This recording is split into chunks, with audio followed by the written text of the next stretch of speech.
Hi, I'm Katie Clevin with Dogs Do Learn, and today we're going to be teaching you how to train your dog to sit, level 4. In this video, we're going to teach you how to proof your sit using distractions. So we're going to focus on distance and movement distractions in this video. In level 5, we'll work on people and environmental distractions. So both levels 4 and 5 can be practiced interchangeably, whichever is easier for you to practice first. The first distraction we're going to use is movement. To teach this to your dog, we're going to play a game called the backwards game. So you'll have your treats in your clicker. You'll put the treats down by their nose and give you a command. Sit. If they don't sit because they're too distracted with the treats, just wait until they lift their head off the treats or they're not so distracted and can pay attention to you. If they do sit without you telling them to sit, just walk into them a little bit, take a few steps away to get them back up. Sit. Good girl. Sit. Good girl. Good girl.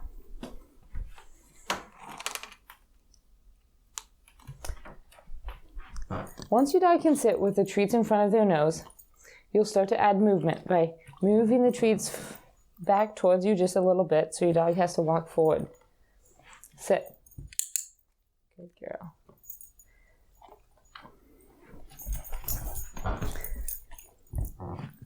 So right as they're walking forward, sit. You'll give your command.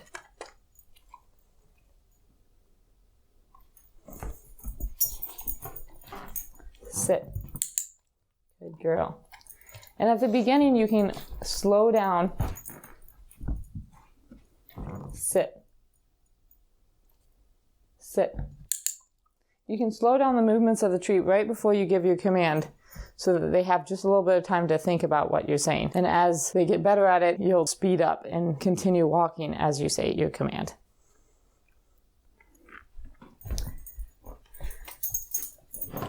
Sit. Good girl. Sit. Good girl. As your dog gets better, you'll continue speeding it up till you're running. Sit. Break. Sit.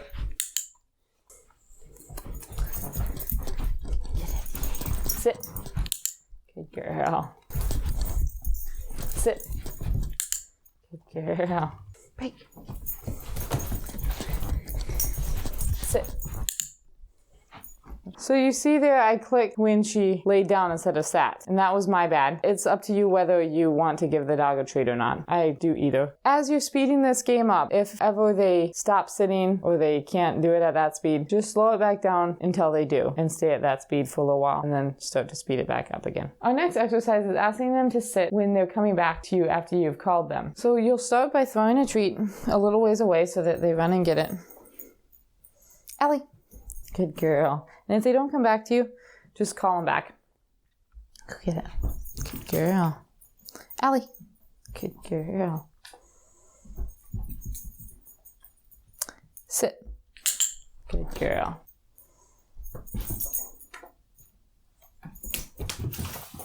Allie. Sit. Good girl. You'll start very short, where you'll just throw it 2 to 3 feet away. Allie, come. Sit. And as they're coming, you'll ask them to sit. As they continue to do that correctly, you'll just throw the treat farther and farther away so that they gather more speed as they're coming, and you can ask them to say sit closer to you or farther away from you or in the middle. If they ever don't sit, you will just shorten the distance and make it a little easier. Allie, sit. So she's not sitting until she gets to me. So I'm going to shorten the distance I throw the treat and ask her to sit sooner before she gets the momentum going. Go get it. Sit. Go get it. Sit. Good girl.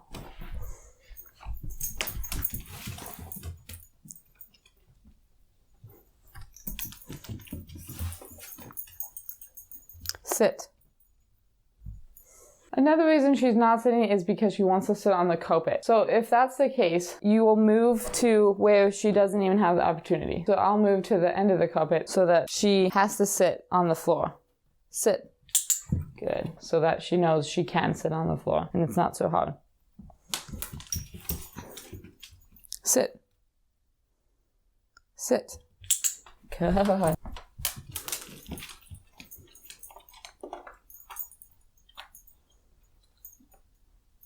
Sit. Good.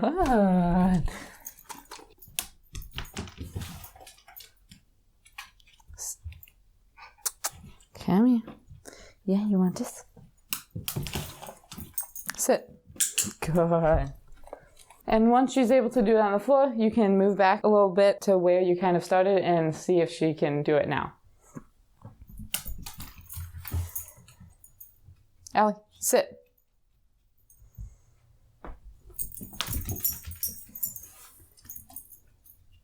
Allie, sit.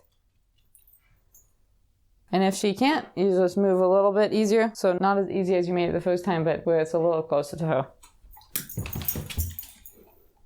Sit. Yeah. Allie. Good girl. Sit. Good. And see how I'm walking to her to feed her? You want to walk to her and not make them have to come back to you to get the treat. That will enforce them wanting to sit farther away from you. Allie, sit.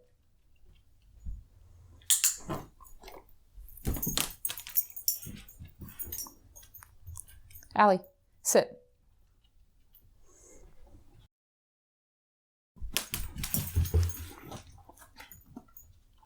Sit. Good. Yes. Good. And if they do it immediately, right when you ask them to, go ahead and jackpot them, especially if they've been having trouble. Allie. Good girl. Go get it. Sit. Good. Break. Yeah, you want this? Go get it. Allie. Come and get it. Yeah. Go and get it. Allie, sit. Yes. Nice. Good girl. Break.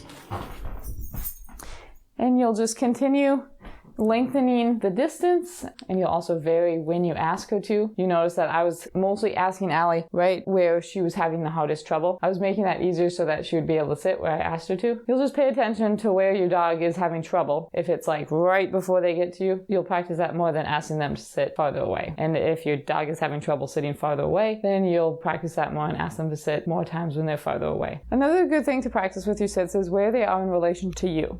So if you've mostly been practicing with them being in front of you, then you'll want to start practicing where they're on your side, beside you, on either side.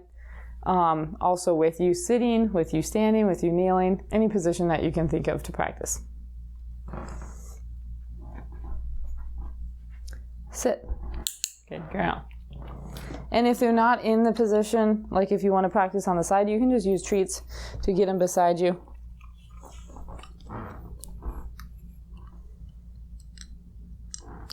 If they sit, you can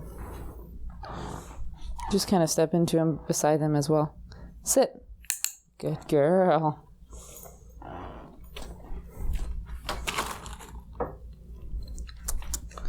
Come over here. Sit.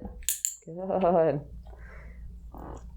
So something that might happen if they're beside you and they're used to sitting in front is that they'll come out in front when you ask them to sit. That's pretty normal because they often, if this is all they've practiced, sit means sit in front of you. So they don't know that it means sit to the side as well, wherever they are, to just sit. So in that case, you'll just help them out with, you'll go back to using a hand signal or a lure even if you need to. So as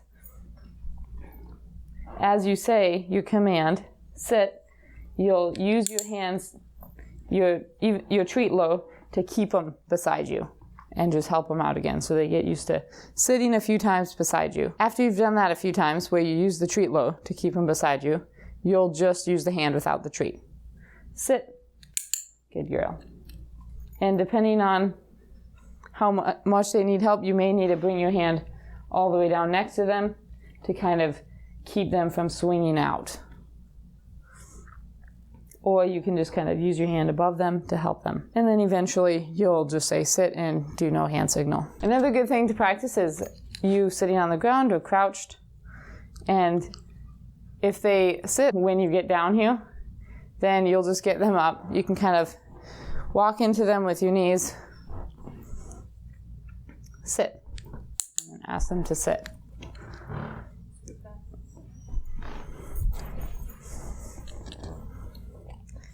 If they're too interested and just like happy that you're down on their level, they want to lick your face and jump all over you, I would wait them out until they're calmer and able to think and do what you ask.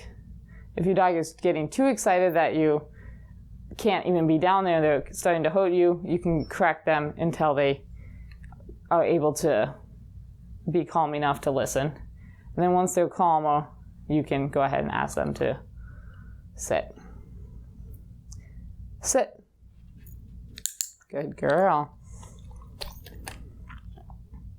Sit. Good. And you can practice with them next to you. Crouching down. Come and get it. And if they're having trouble getting beside you, you can use the treat to kind of hold them still and get in position yourself. Sit.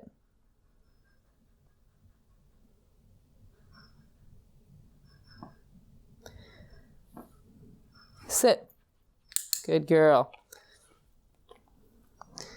And you notice how when she didn't sit the first time, all I did was just wait for quite a while, and then I asked her again. If you give them time to think about it and realize that you didn't give them a treat for what you just asked them to do, a lot of times the next time they'll realize they need to do something different, and then they'll try sitting. Another thing you can practice are what we call surprise sits. So they're sits that you're going to ask your dog to do when they're not paying attention to you, when they think you don't have treats on you, or when it's not during a training session. So like just throughout your general day. When you do these surprise sits, you want to make sure though that you always have treats on you, even if your dog doesn't think that you do. It's even better if your dog doesn't think that you do, but you do. So then they'll think that you're always able to produce treats and reward them, even when they thought you had nothing.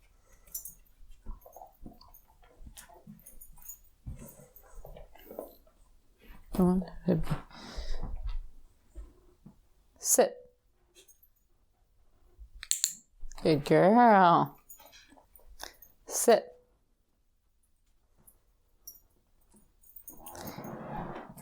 Sit. Good. Good girl. Break.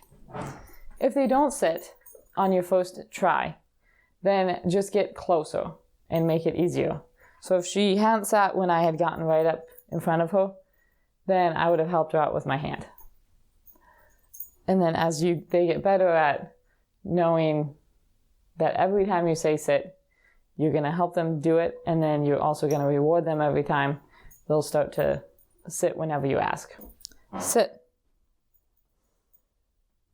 Good. Good girl. Another way you can practice distance is to have them be behind a gate or a fence or tied up somewhere, and then you just gradually get farther and farther away as they are better at it. So you'll start close. Sit.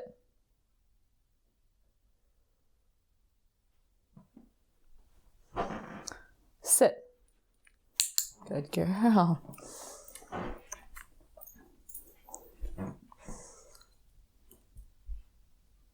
Sit. Good. Sit. Yeah. Good girl.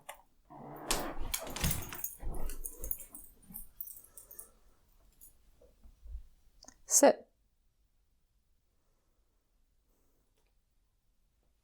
Sit. Sit.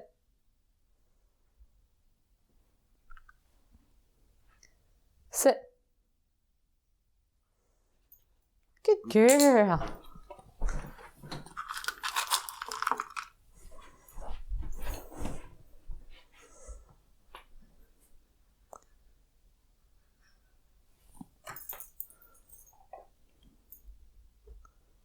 Sit.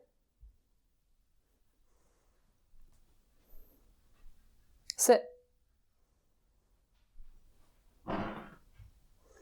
Sit. Sit. Yes.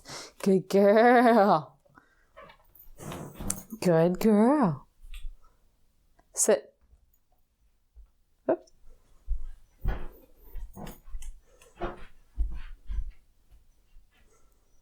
Sit. You want these? You want these? Sit. Whoops.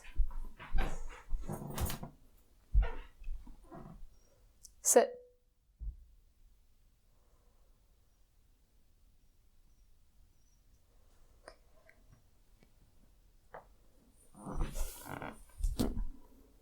Sit.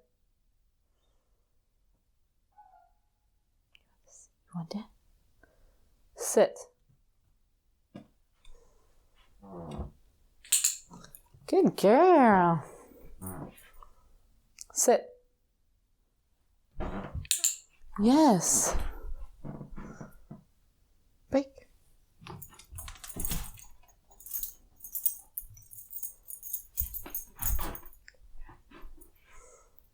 Sit.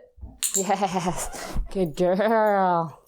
Good girl. Another thing you can also start to incorporate is rewarding your sits with different rewards, such as toys, petting and praise, and also things like going through doorways, coming out of their kennel, pretty much anything that you can think of that your dog likes to do. Now you know how to add movement and distance distractions to your sit command. If you want to go back and watch level 3, click here. If you want to move on to level 5, click here. And remember, dogs do learn because their owners can be trained.